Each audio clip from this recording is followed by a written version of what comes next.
ಹೌದಾ? ಇಷ್ಟೆಲ್ಲ ಮಾತಾಡದ್ನ ಅವನು?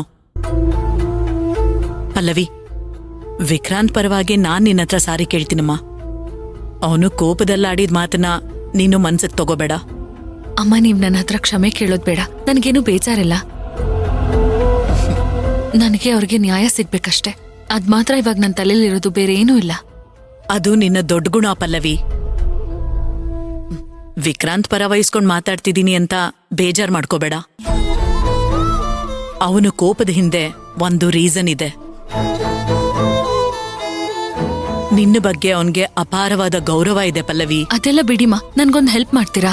ಹೇಳಮ್ಮ, ಏನ್ ಮಾಡ್ಬೇಕು? ವಿಕ್ರಾಂತ್ ಮಲ್ಗಿದಾರ ಅಂತ ಒಂಚೂರು ನೋಡಿ ಅಲ್ಲ. ಸರಿ, ಹಾಗೆ ಲೈನಲ್ಲಿರು, ನಾನ್ ನೋಡ್ತೀನಿ. ಹಾ.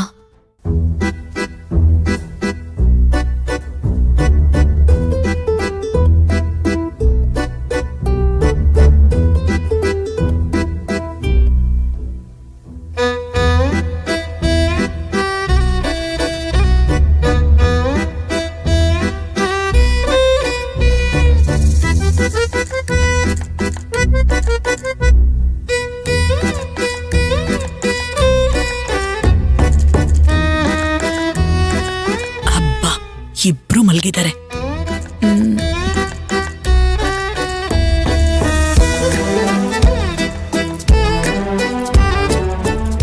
ಪಲ್ಲವಿ, ಅಮ್ಮ, ಅಪ್ಪ ಮಗ ಇಬ್ರು ಮಲ್ಗಿದ್ದಾರೆ. ಅಪ್ಪ ಅಮ್ಮ, ಇವಾಗ ಏನ್ ಗೊತ್ತಾ?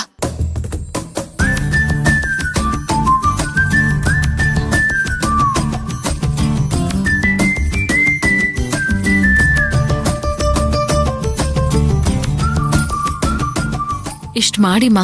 ಪಲ್ಲವಿ, ನೀನ್ ಇಷ್ಟೊತ್ತು ಹೇಳಿದ್ದೇನು ನಂಗೆ ಅರ್ಥನೇ ಆಗ್ಲಿಲ್ಲ. ಒಂದ್ ಕೆಲ್ಸ ಮಾಡು, ನೀನೇ ಬಂದು ನೋಡು. ಆ ಬೀರುನಲ್ಲಿ ಅವನು ಏನೇನೋ ತುಂಬಿಟ್ಟಿದ್ದಾನೆ.